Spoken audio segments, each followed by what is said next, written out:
Do yourself a favor, Fortescue. Take my longbow. More powerful than a crossbow. The option of flaming arrows, it is truly the weapon of noble. Congratulations! You don't quite have my breeding, Mr. Johnny-come-lately, but there's hope for you yet.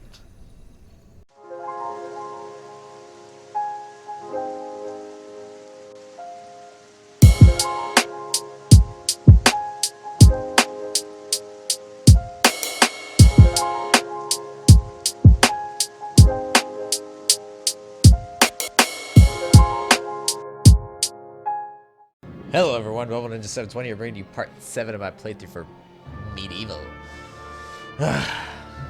We had that issue. We died. But what I have done off camera as I have prepared. We will take this Pumpkin King down. This imposter king. The usurper. For those of you who don't know, I'm talking about the fact that the real Pumpkin King is Jack Skellington.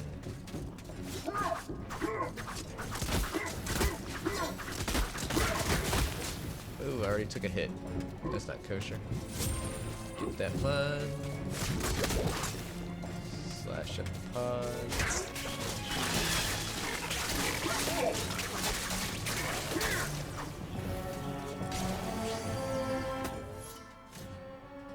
Wait.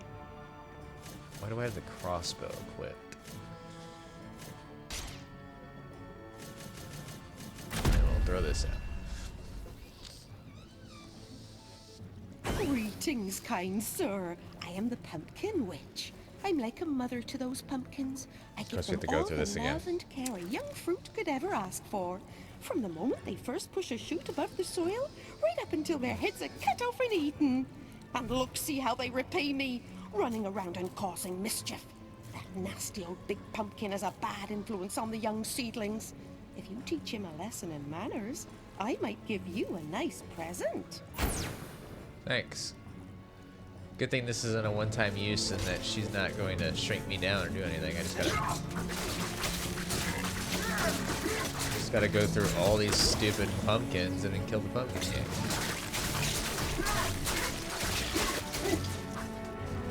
Jesus, that hurt. 6 points remain.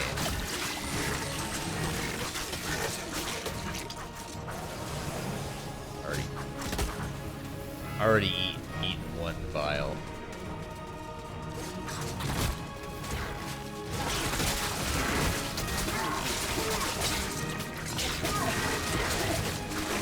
Slash, hack, and slash through them.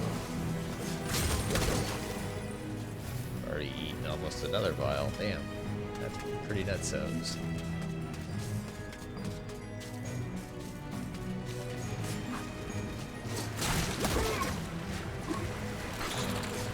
Nope. Ah.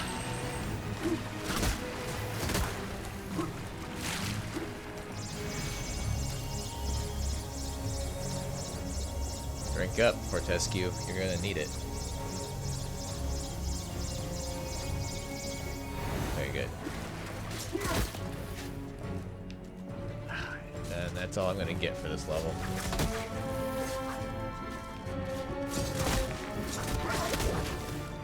3 pods remain.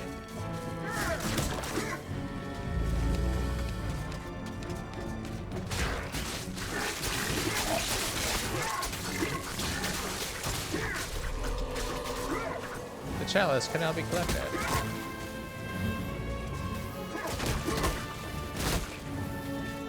Cool. 1 pod remain. All right.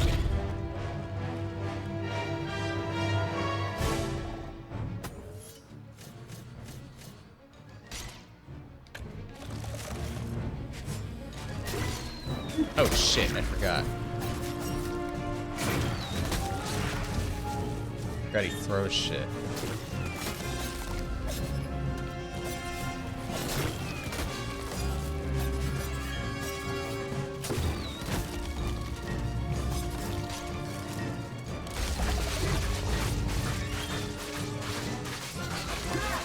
Splashy and smashy. I don't think I have to worry about 1, 2, 3. One this way.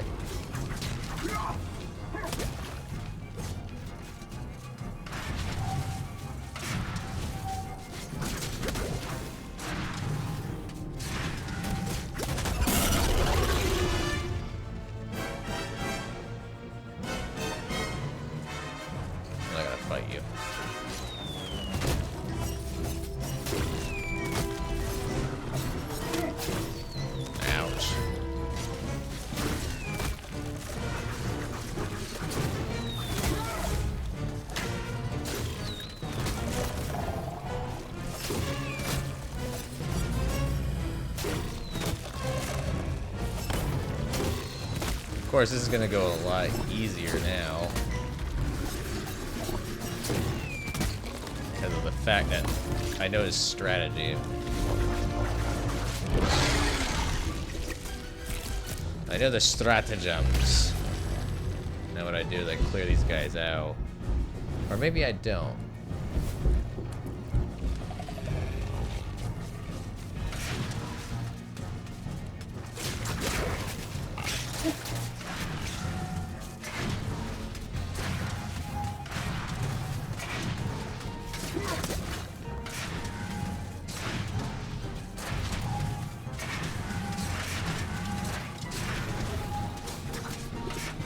Nope, not that way.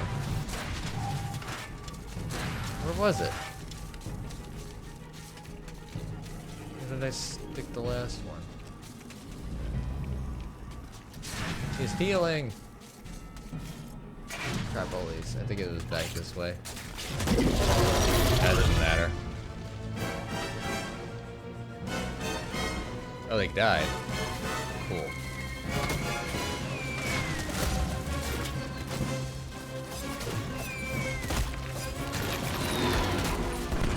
Ouch. That also didn't help that I did that.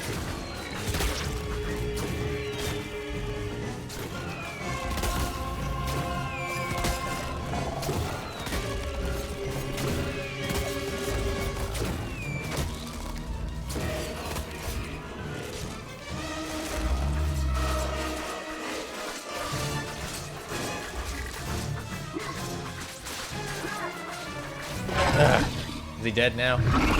Ew, he's looking really grody. Come on, be dead now. Oh, I think he's dead. Yay! Plants are growing? Weird. Oh. That's gonna retreat, so there's probably something down there. That's probably where the chalice is at. But before I do that, yay! Pulp King Pumpkin! Excuse me, woof. Let's head back here.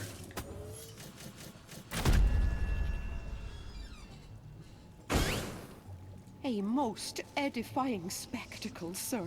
Man and vegetable in a magnificent duel to the death. Oh, I've come over all of a doodah. Here, have this lovely dragon gem as your reward. Oh, lovely, majestic creatures dragons are. What does this do? Dragon gem, which is familiar. Yay, trophy! Well, I gotta see what this does. Sight for sword dragon eyes. Okay. Oh, I already had the Pumpkin King. Okay, cool. So let's go down here. There's the chalice. Cool. Spank you kindly. What you gonna say? Oh, nothing. It's just a buy. See, I don't even need it, really. More moolah. And I'm topped off again, too. Did you see that? Oh. Interesting. Oh, everything's all growing up now. Ew, that's grody. Well, where's the chalice at? Or did I already claim it? I hope I claimed it. I do not want to do this level again. I don't remember if I claimed it or not. Okay, good. I gotta go back to the one girl that seemed to have a slight liking for Sir Fortescue.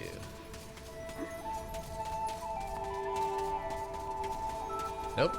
Apparently I don't talk to her. Who am I talking to then? Oh. Look at you running around in your bones, Fortescue. You're so nouveau dead.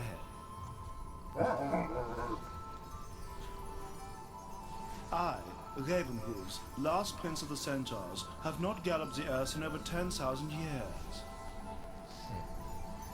Do yourself a favor, Fortescue. Take my longbow, more powerful than a crossbow. The option of flaming arrows, it is truly the weapon of noble. Congratulations! You don't quite have my breeding, Mr. Johnny-come-lately, but there's hope for you yet. The hell? Longbow? For those on horseback or those with horsebacks. Wow. So I got all this ranged stuff now. I still like my sword and warhammer combo. No offense. So I got a shield. There's a sword. 2 swords? Something like that. Oh, and battle axe. I got what, 8 chalices now? Yeah, 8 chalices. Look at that. Grabbing them gold cups. Gem encrusted goblets.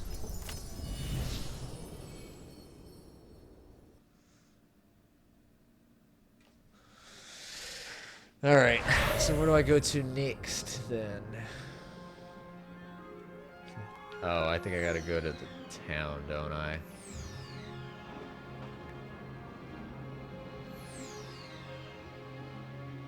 The Sleeping Village. This town was once so lively. What is it the opposite of lively? Deadly? Yes, that's what this town is now.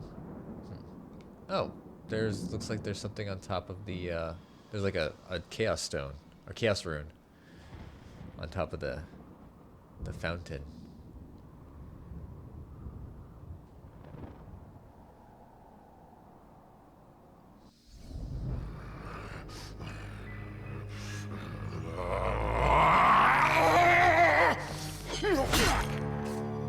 Interesting. There's even rats. Poor villagers. The master possesses them. It mustn't hurt them. Hurt guards, though. They seek out an object of great power. Okay, so don't hurt the villagers. There's something about the villagers that I shouldn't mess with. Hypnotized citizens of a once thriving town. They'll happily invite you in for tea, but if they ask to borrow a shovel, you should probably decline. One's got a frying pan. That's funny. Alright.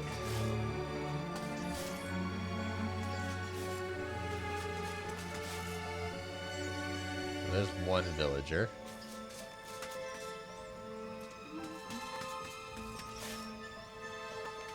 Do the rats do something? Nope.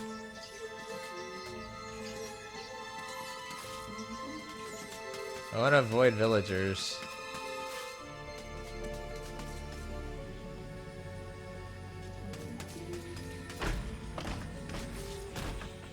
The rune key is held aloft by the flow of water from the fountain. You may have to wait for the next drought. I gotta do something to turn off the... Hey, don't attack me. Oh.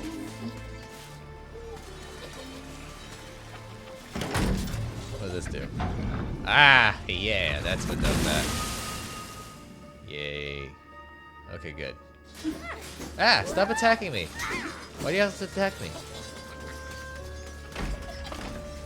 Oh, I can go in here. And I can't do anything yet.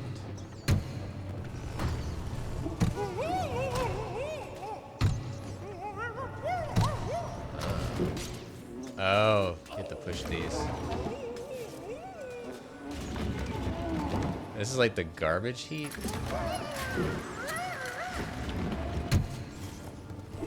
There you go, once I get the rune. So maybe you can't knock them to sleep. There's a lot of houses. Oh shit. There's the moon, rune.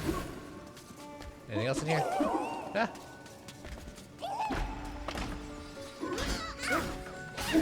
Ow. The axe hurts.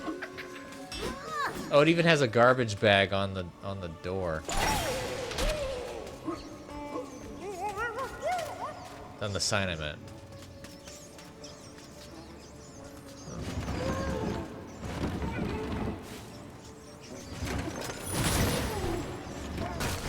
Oh, I can just break them for the... Okay, cool. Is that all I'm getting out of here? Ooh, someone get money.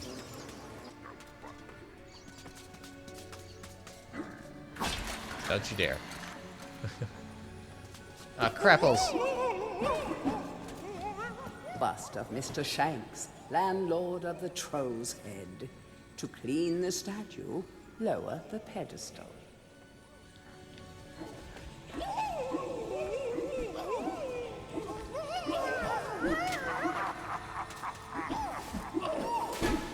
You can't go out.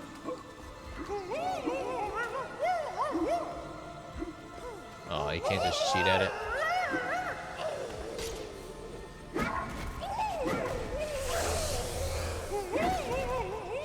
Nope. Go down. Oh, that was a cheap hit. You're not supposed to hurt any of the villagers, apparently.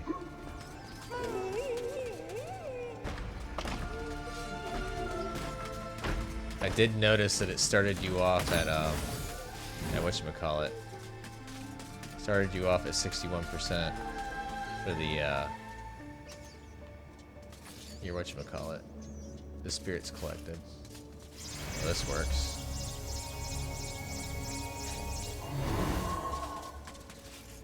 A crucifix once stood here, but the mayor took it. Find a replacement and see how the church should really look. Oh, cool. I have to find a crucifix now, too. Lovely.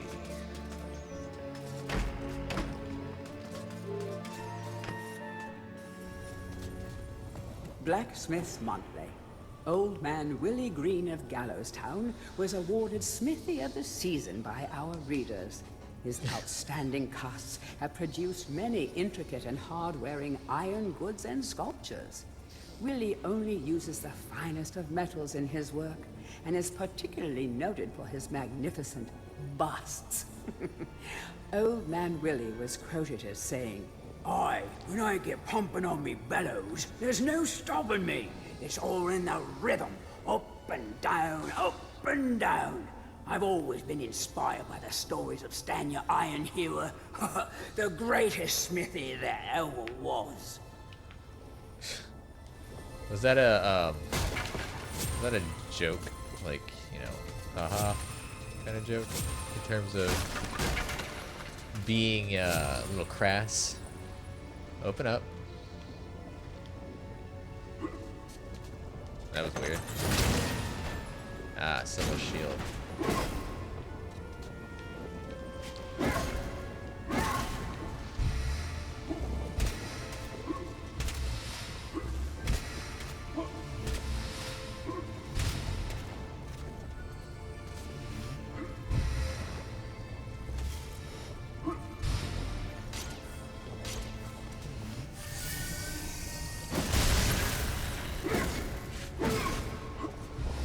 Maybe I do it later. Probably gotta get the guy back first. Ah, no you don't. Stop hitting me.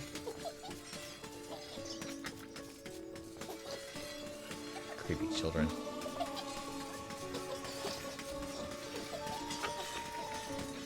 Gotta find the house that I can go into. Alright, there's gonna be a place where the chaos room can go. Oh. Stop attacking me. Oh wait, what's in here? Nope. Don't get stuck on the damn door. Oh, I already went in here. No, you don't.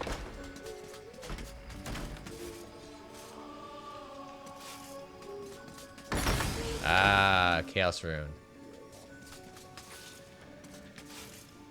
History of Gallowmere, Volume 1. Gotta read these. During the dark time that was Gallowmere's not too distant past, it was King Peregrine who thwarted Zarok the Necromancer and his plan to enslave the land. Zarok, once the king's mage, had fallen out of favor with the ruler for conducting outlandish experiments on the bodies of the dead. It was said that deep within Peregrine Castle, the dead were restless. The dead are to be honored, not kept as the playthings of alchemists, declared King Peregrine as he banished Zarok from the castle. All of Zarok's living dead were routed out and destroyed. Zarok, being an unforgiving soul, went into hiding and vowed to wreak his revenge on the king. Oh no. History of Gallowmere, Volume 2. That's a tiny butt there you got. Rumors of ill-doing and dark deeds abounded through the land of Gallowmere. It was whispered that Zarok had employed the aid of shadowy demons to help build a vast castle. Under the cover of night, Zarok's dark army spilled forth from their corrupt haven. The army marched south across the Silver Mountains and through the Silver Woods. Soon afterwards, even the Pumpkin Lands belonged to Zarok. The folk of Gallows Town cried out for help. Save us, good King Peregrine. Retaliation was swift and violent. King Peregrine's forces, led by the brave Sir Fortescue, drove Zarok's army back from Gallows Town. Oh, there was much rejoicing, but the war was not yet over. History of Gallowmere, Volume 3. News that Zarok's army had now taken the Floodlands caused much concern. From this vantage point, Zarok could march west to take the Enchanted Forest. This sacred place would prove a bitter defeat if it fell into the hands of the evil sorcerer. It was Sir Dan Fortescue who once again led the king's militia to rid the demon host from the land. Yet the evil wizard was cunning and had prepared an ambush. Titanic battle ensued, of which history has never seen the like. It is said that the day would have gone to Zarok, but for the skill and valor of one man. Fortescue led the charge deep into the massed ranks of the undead, felling Zarok's bodyguard, the fearful Lord Cardok, and before finally succumbing to his own mortal wounds, slew the traitorous sorcerer with a mighty sweep of his sword. A little embellishing, don't you think? Ouch. Ouch. Nope. History of Gallowmere, Volume 4. The forces of evil were destroyed, but at a terrible price. None but a handful of the king's militia returned from that field. Gallowmere lost a whole generation of young men that day, including Canny Tim, the legendary crossbowman, and Fortescue's second-in-command, who fell in the first volley of arrows. Zarok's body was never found, though if it lies unmourned in an unmarked grave, then no one in Gallowmere would shed a tear. The shadow demons that had fallen under Zarok's banner were unnatural creatures that did not belong in the world of mortal men. The king declared that they be banished, entombed under the pure earth of the enchanted earth. Imprisoned within an impregnable box of the king's design, the demons were buried deep underground.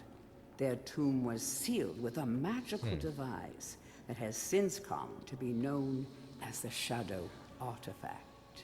Yeah, I need that shadow artifact to go back to the Enchanted Earth and finish. Tourist's Ouch. Guide to Gallowmere, Part 1. The land of Gallowmere is a wondrous land of breathtaking sights and adventure. If it's beauty you are looking for, be sure to check out the sights of the Enchanted Forest. Scale the heights and see the nests of giant dragon birds. Seek out weird and wonderful plant life. Go ooh and ah at the sight of baby dragon toads splashing about in the crystal clear ponds. Why not take a walk through the Pumpkin Valley?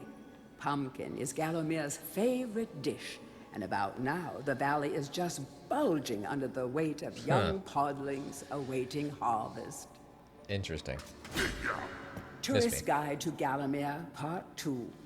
If it's mystery you're looking for, then the seasoned adventurer should travel to the ruins of King Peregrine's castle. Yes, this is the fortress from which the fabled King Peregrine once hailed. It is said that the king's crown was lost in the dungeons below the castle, and that the ghost of the regent himself now haunts these cold stone passageways. Spooky. Why not take the swamps and seek out the mythical town of Mellowmead? This place was once said to be a place of fantastical arcane alchemy, but an age has passed since it was consumed by the murky swamps. Perhaps great treasure awaits any adventurer that can locate its watery resting place. Interesting. Ouch. Heroes from History, a retrospective. Chapter 1. In addition to being the strongest man who ever lived, Stanyer Ironhewer was unsurpassed in his skill as a blacksmith. He was equally happy pounding on his anvil at home as he was pounding on someone's head in battle. It was said that his only fear was the end of the village smithy as the focus of manufacture, in favor of more centralized units. As if.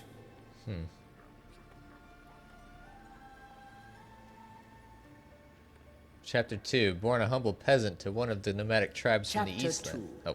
Born a humble peasant to one of the nomadic tribes from the Eastlands, Bloodmanoth Skullcleaver gathered an army of horsemen and swept over half the civilized world. When he finally died, attempting a single-handed attack on a garrison in the north while armed only with a spike on his helmet, he was the richest and most powerful peasant of his day.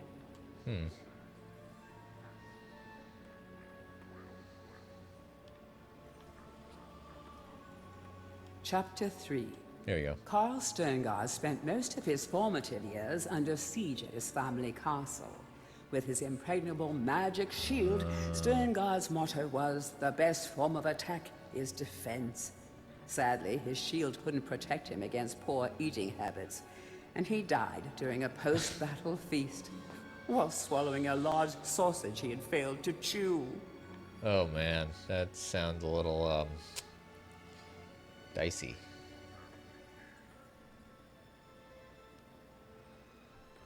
Chapter 4. Here we go. Truly the hero's hero.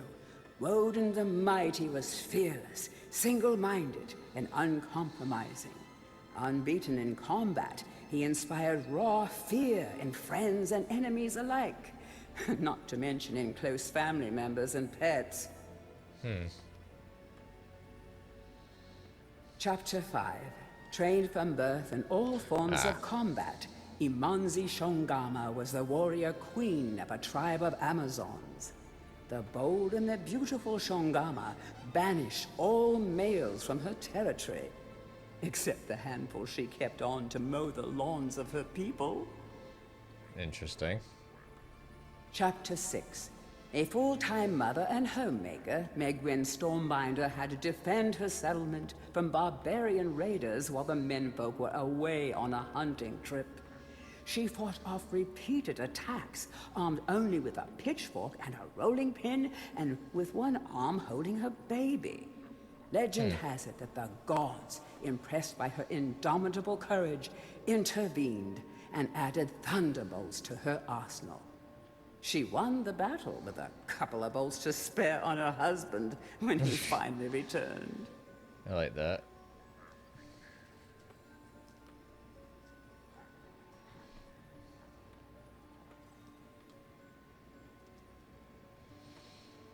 Chapter 7. Dirk Steadfast was a fearsome opponent thanks to his magic sword and a firmly held belief that only women defend themselves. Real men are always on the attack.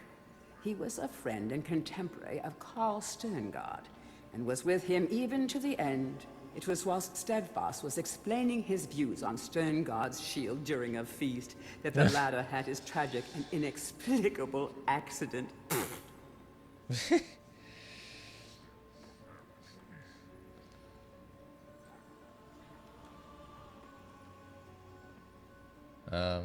Chapter 8. There we go. Descended from the finest centaur bloodstock, Ravenhooves the Archer was the last prince of his people.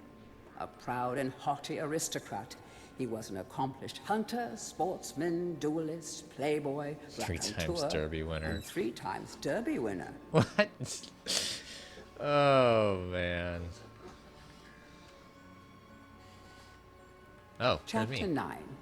Captain of the militia in the time of King Peregrine, Sir Daniel Fortescue found fame when he killed a renegade wizard, Zarok. A career soldier raised in the royal household, he was adored by the men under his command, and renowned for his loyalty to Gallowmere. It was said that Fortescue was always destined for greatness. With his square jaw, steely gaze, and thick shock of hair as black as raven's wings, he looked every inch the hero. Oh, too bad he's lost one eye, all of his hair, and everything else. Alright, so I gotta figure out... Oh. I need you to come this way. There you go. Ouch. To whom it may concern, I must make haste, for Zarok's men will be here within the hour. I have taken the crucifix from the church. It is the key to a key. I used the cross to make the attached cast. Then I had it destroyed.